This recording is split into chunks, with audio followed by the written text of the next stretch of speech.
Asas pemungutan pajak. Jadi, asas pemungutan pajak itu ada 4. Yang pertama ialah asas equality, yaitu asas keadilan. Jadi, asas pemungutan pajak itu harus adil. Adil itu nggak harus sama. Kalau saya punya anak 2, anak yang nomor 1 sudah kelas 3 SD, yang satu masih TK, uang jajannya pasti nggak sama. Kalau sama, justru nggak adil. Pajak pun begitu. Kalau kemampuannya lebih, hartanya juga lebih banyak, maka pajak yang dibebankan ke dia harusnya tarifnya lebih tinggi. Makanya kita mengenal di Undang-Undang PPH ada yang namanya tarif progresif, yaitu 5% kalau penghasilannya sampai 60 juta, 15% kalau penghasilannya di atas 60 sampai 250 juta, dan seterusnya. Bahkan kalau di atas 5 miliar bisa kena 35%. Nah, itulah asas keadilan. Kemudian yang kedua ialah asas certainty. Certainty ini artinya kepastian. Pajak itu harus jelas, harus pasti, dan harus ada aturannya berdasarkan undang-undang.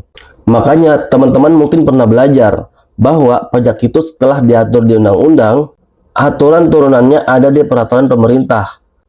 Detailnya lagi ada di peraturan Menteri Keuangan, dan di bawahnya lagi ada peraturan Direktur Jenderal Pajak. Jadi memang harus detail, dan harus ada kepastian dalam pemungutan pajak. Yang ketiga ini juga penting, yaitu asas conveniency. Conveniency artinya nyaman. Kapan sih saat paling nyaman buat orang bayar pajak?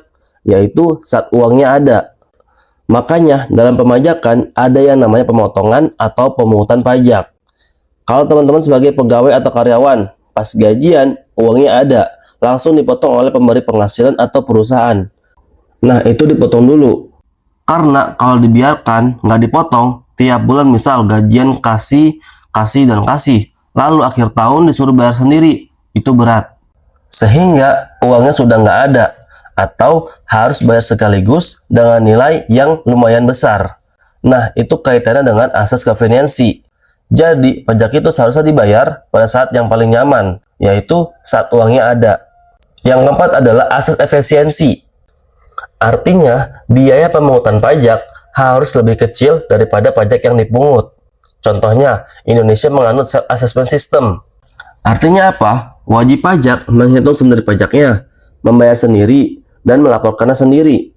Dengan sistem ini, negara tidak perlu menghitung satu persatu pajak semua wajib pajak, atau mengirim petugas ke setiap wajib pajak. Akibatnya, biaya administrasi negara jadi jauh lebih kecil, sementara pajak tetap bisa dipungut. Nah, itulah contoh asas efisiensi. Pemungutan pajak dilakukan dengan biaya sekecil mungkin, namun tetap menghasilkan penerimaan pajak yang optimal bagi negara. Kalau penjelasan ini membantu teman-teman buat paham pajak dengan cara yang lebih masuk akal, jangan lupa follow dan share.